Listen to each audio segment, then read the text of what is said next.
Cup കിട്ടിയില്ലേലും വേണ്ടിയില്ല 100 ദിവസം makeup ഇട്ടൊന്ന് നിർത്തിത്താ എന്റെ ബിഗ് ബോസേ എന്ന് പറഞ്ഞ് ഇറങ്ങി തിരിച്ചതാണ് നമ്മുടെ ജിസേൽ.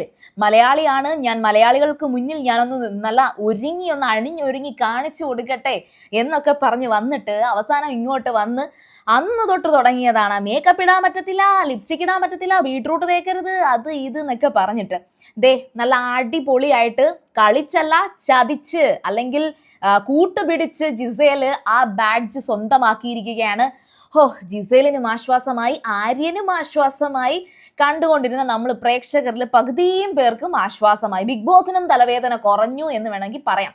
അപ്പോൾ ജിസേലിന്റെ ഈ കള്ളക്കളികളും പിന്നെ അതുപോലെ തന്നെ ഈ ഇന്നലെ വന്നിട്ട് ജിസേല് ബിഗ് ബോസിനോട് പറയുന്നുണ്ട്, അല്പം മര്യാദയൊക്കെ കാണീരടേ, കുറച്ച് കാശൊക്കെ ചെലവാക്കി കുറെ സാധനങ്ങളൊക്കെ കൊണ്ടുവന്ന് ഇതൊക്കെ ഒന്ന് പൂശിക്കൊണ്ട് നടക്കട്ടെ എന്നൊക്കെ നമ്മുടെ ജിസേല് ബിഗ് ബോസിനോട് കെഞ്ചി പറഞ്ഞപ്പോ ബിഗ് ബോസ് മോർണിംഗ് ഒരു ടാസ്ക് കൊടുത്തിരിക്കുകയാണ്. ആ 3 ബാഡ്ജ് ഉണ്ടല്ലോ, അതായത് ആര്യൻ, ആദില നൂറ, അതുപോലെ നെവിൻ, ഇവരുടെ 3 പേരുടെ കയ്യിൽ നിന്നും ആ ബാഡ്ജ്, ആ സ്റ്റാർ ബാഡ്ജ് എടുത്ത് നടുക്ക് വെച്ച് ഒരു വട്ടം വരച്ച് വെച്ചിട്ടുണ്ട്.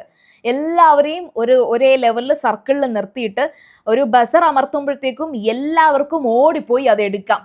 എന്നിട്ടൊരു ബസറിനകത്ത് അത് എടുത്ത് ആരുടെ കയ്യിലാണോ ഈ ബാഡ്ജ് ഉള്ളത് അവർക്ക് ഇത് സ്വന്തം. ഉറപ്പിക്കാം, നമുക്ക് ആര്യന്റെ കാര്യത്തിൽ ഒരു സംശയം വേണ്ട. ഓടുന്ന കാര്യത്തിലും ചാടുന്ന കാര്യത്തിലും ടാസ്കിന്റെ കാര്യത്തിലും ആര്യനാണ് ഫസ്റ്റ്. ആര്യനെ കൊണ്ടേ അത് സാധിക്കൂ. ആര്യന്റെ ആ ഒരു ഫ്ലെക്സിബിലിറ്റി അതേ കണക്ക് അടിപൊളിയാണ്. പക്ഷേ ആര്യൻ എന്ത് ചെയ്തെന്നറിയോ, ഓടിപ്പോയി അതിനകത്തങ്ങ് കിടന്നു. ആര്യന്റെ കയ്യിൽ 2 ബാഡ്ജ് കിട്ടി എണീറ്റപ്പോ. ആ ഒരു ബാഡ്ജ് ആര്യനെടുത്ത് ജിസേലിന്റെ അടുത്തോട്ട് ഇട്ടുകൊടുത്തു. ജിസേലിന് അത് കിട്ടി. അങ്ങനെയാണ് ജിസേലിന് ഈ ബാഡ്ജ് കിട്ടുന്നത്. പിന്നെ 3ാമത്തെ ഒരു ബാഡ്ജ്, അത് വിശ്വസിക്കാൻ പോലും പറ്റുന്നില്ല. കാരണം ഹെൽത്ത് ഇഷ്യൂസിന്റെ പേരിൽ, പ്രായത്തിന്റെ പേരിൽ ഒന്നും മാറ്റി നിർത്തണ്ട എന്ന് പറഞ്ഞ് മുന്നോട്ട് ചാടി കയറി വന്നിരിക്കുന്ന നമ്മുടെ ഷാനവാസിന് ഇത് ആദ്യം കിട്ടിയതാണ്. അവിടെയും ഗെയിം കളിച്ച് സ്പീഡിൽ ഓടിയെത്തിയ ഗെയിം കളിച്ച് ഷാനവാസ് നേടിയതായിരുന്നു. പക്ഷെ ഷാനവാസിന് ആദ്യം ആ ബാഡ്ജിനോട് നിസ്സാരമായി കണ്ടതിന്റെ ഒരു പ്രശ്നം ഉണ്ടായിരുന്നു. പക്ഷെ കറങ്ങി തിരിഞ്ഞ് ഈ 2ാമത്തെ ആഴ്ച എത്തിയപ്പോഴേക്കും ഷാനവാസ് വീണ്ടും അത് കളിച്ചെടുത്തിരിക്കുകയാണ്. വെരി ഗുഡ് പ്ലേ ആയിരുന്നു. ഇനി ഷാനവാസ് അത് എന്തായാലും നന്നായിട്ട് സൂക്ഷിക്കും കേട്ടോ. മുമ്പത്താണൊക്കെ ആയിരിക്കത്തില്ല, ആ ഒരു തമാശയൊക്കെ കഴിഞ്ഞു. പിന്നെ ഇനി ഇവിടെ ശ്രദ്ധിക്കേണ്ട കാര്യം, ആര്യൻ അതുപോലെ ജിസേൽ കൂട്ടുകെട്ട്. നമ്മൾ അപ്പാനിയുടെയും അക്ബറിന്റെയും ഒക്കെ കൂട്ടുകെട്ടിനെ കുറിച്ച് ഒരുപാട് വാദോരാതെ പറഞ്ഞിട്ടുണ്ടായിരുന്നു. പക്ഷെ ആര്യൻ ജിസേൽ കൂട്ടുകെട്ട് ബിഗ് ബോസിന്റെ ചരിത്രത്തിൽ തന്നെ ഞാൻ ഒരു കാര്യം കണ്ടിട്ടുണ്ട്. വളരെ അധികം ക്ലോസ് ആയിട്ട് ഒരു ഗ്രൂപ്പിസം ആയിക്കോട്ടെ, പ്രേമമായിക്കോട്ടെ, ഫ്രണ്ട്ഷിപ്പ് ആയിക്കോട്ടെ, ആങ്ങള പെങ്ങൾ ബന്ധമായിക്കോട്ടെ, കുറച്ചൊക്കെ പിടിച്ചു നിൽക്കണമെങ്കിൽ ഒരാളെങ്കിലും കൂട്ടത്തിൽ കൂട്ടുന്നത് നല്ലതാണ്. അങ്ങനെയെങ്കിൽ അക്ബറും അപ്പാനെയും കണ്ടോ, ഏറ്റവും നല്ല പ്ലെയർ എന്ന് അവിടെ ഉള്ളവർ തന്നെ അങ്ങോട്ടും ഇങ്ങോട്ടും പറയുന്ന 2 പേരാണ് അക്ബറും അപ്പാനിയും. അതുപോലെ തന്നെ ജിസേലിനെയും പലരും പറയുന്നുണ്ട്. ആര്യൻ എന്തുകൊണ്ട് അധികം ആരും പറഞ്ഞില്ല എന്ന് ഞാൻ ആലോചിച്ചു. ആര്യൻ നല്ലൊരു ഗുഡ് പ്ലെയർ ആണ്. കാരണം എന്ന് വെച്ചാൽ എല്ലാ ഫിസിക്കൽ ടാസ്കിനകത്തും ആര്യൻ ബെസ്റ്റ് ആണ്. പിന്നെ ആരെയും അനാവശ്യമായിട്ട് പോയി ചൊറിഞ്ഞ് പ്രശ്നം ഉണ്ടാക്കുന്നില്ല. എന്നാൽ ചൊറിയാൻ വന്ന ആര്യൻ തിരിച്ചൊട്ട് വിടാറുമില്ല. ആ ആര്യനും അതുപോലെ തന്നെ മറ്റുള്ളവരെല്ലാം കുറച്ച് റെസ്പെക്ട് കൊടുക്കുന്ന ഒരു വ്യക്തിയാണ് ജിസേൽ. അതെന്തുകൊണ്ടെന്ന് ചോദിച്ചാൽ ആളൊരു മലയാളി അല്ലെന്നും ആളുടെ കുറച്ച് ഒരു ഫിസിക്കൊക്കെ കണ്ടിട്ട് മറ്റുള്ളവർ കുറച്ച് റെസ്പെക്ട് കൊടുക്കുന്നതായിട്ട് എനിക്ക് ഫീൽ ചെയ്തിട്ടുണ്ട്.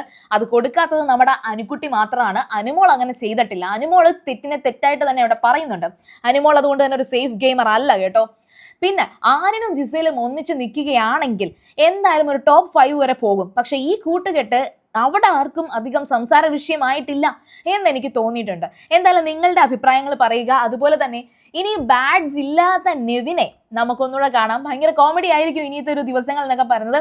അപ്പോൾ വീണ്ടും ആ ഒരു നീല യൂണിഫോം ഒക്കെ തന്നെയാണ് നെവിൻ ഇട്ടിരിക്കുന്നത്. അപ്പോൾ ശരി, നിങ്ങളുടെ അഭിപ്രായങ്ങളൊക്കെ പറയുക.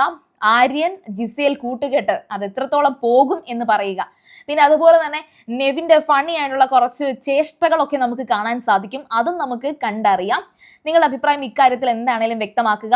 പിന്നെ നിങ്ങൾ സീരിയൽ ഗ്രാൻഡ് ആദ്യമായിട്ട് കാണുകയാണെങ്കിൽ ഉറപ്പായിട്ടും ചാനൽ ഒന്ന് സബ്സ്ക്രൈബ് ചെയ്യുക. വീഡിയോ ഇഷ്ടപ്പെട്ടാൽ ലൈക്ക് ചെയ്യുക, കമന്റ് ചെയ്യുക, ഷെയർ ചെയ്യുക. അപ്പോൾ ഞാൻ പോയേച്ചും വരാം. ബൈ.